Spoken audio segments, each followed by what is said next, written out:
Hello everyone, this is Erik, the Asian movie enthusiast, and this is my review of Burning, a Korean film from 2018 that was directed by Chang-dong Lee, a highly revered and critically acclaimed director from South Korea.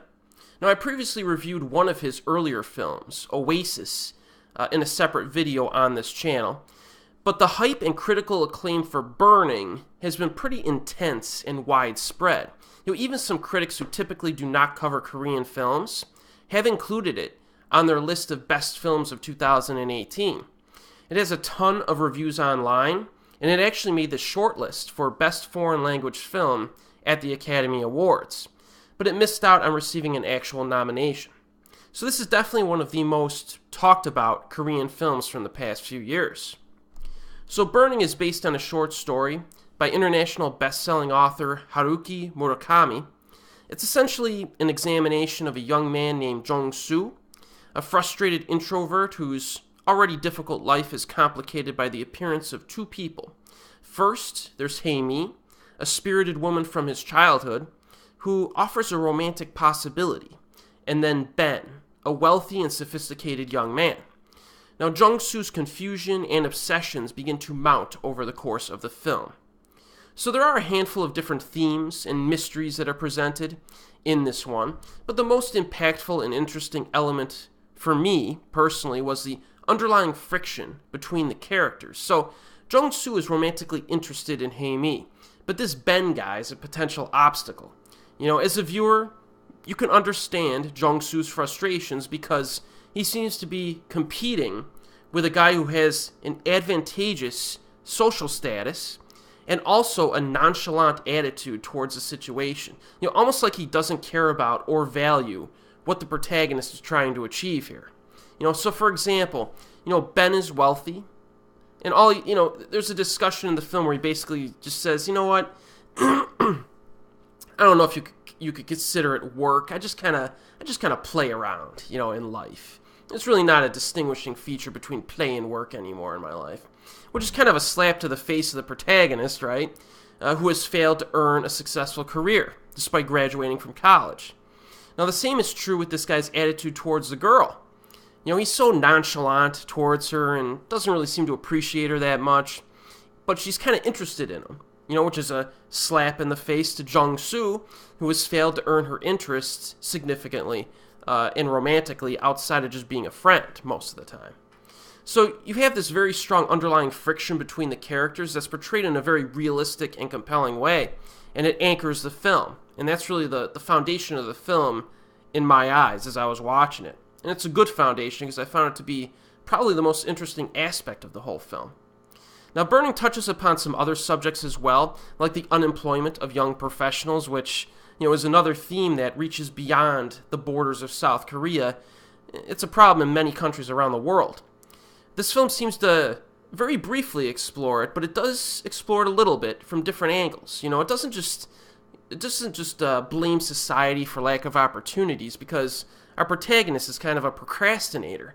I mean, if you think about it, this guy majored in creative writing or something like that, I think.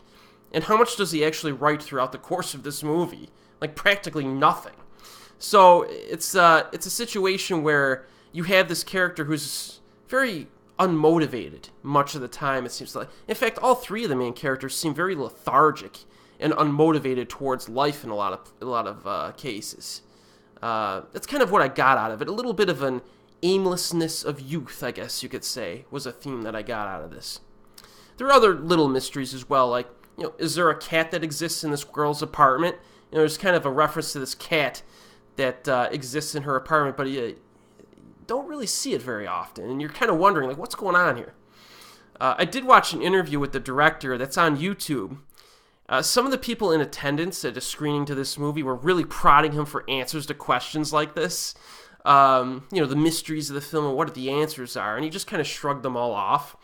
And he basically said, he just came out and said, listen, the mysteries in Burning do not have any objective answers within the film itself. So ultimately, it's up to the viewer to come up with their own conclusions on these mysteries that he's presenting, right? So if you do watch this, do not expect any clear-cut answers. But be prepared to think and ponder about things as you watch it. This is a thought-provoking film. Probably not a film for everyone, though. It's primarily, I would say, a film for fans of psychological art house films. But it's very good at doing what it sets out to do. There's typical bells and whistles of your good quality art house film in this. Cinematography, music, performances are all solid. The runtime is 2.5 hours long. Now, lately, I've been lambasting certain Korean films for being too long. Examples would be Along the Wolf Brigade, Believer, and both Along with the Gods films. The difference with Burning is that the mysteries, I believe, are compelling enough to make most scenes relevant and interesting to watch. So obviously, some viewers out there will probably disagree with this, and I have read some criticisms regarding the pacing and length of this film, and I do think this film could have been trimmed down a little bit, but it was not a glaring problem for me personally, not in this case. Now, one thing I need to point out here is that I have had some criticisms of a few of Chang-dong Lee's prior movies. I was not a fan of Green Fish. I feel like I need to rewatch that one, though, because it's been ages since I saw it, and I've become a fan of this director since then.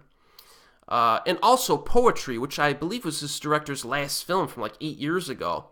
It was a good movie, but it did test my patience at times. I do think that a few of his movies are a bit on the dry side. So if you're watching this video and you're not getting like the hyperbolic love that you were expecting from like a big fan of this director, that's probably why. But I am a fan of him, and he is an extremely proficient and talented director for sure, and I look forward to whatever he does next. So overall, Burning is a very good movie that fans of slow burn psychology should check out immediately. It's currently available on Amazon streaming in the United States, as well as some other streaming services. And while you're at it, check out this director's filmography. He only has like 6 movies to his credit as a director, so it should be very easy to just binge watch his whole career in a matter of a day or two. And I think most viewers will find it a rewarding experience. Most of this guy's films are very good. My personal top 3 would probably be Burning, Oasis, and Secret Sunshine. So check those out. And as always, I'll see you next time.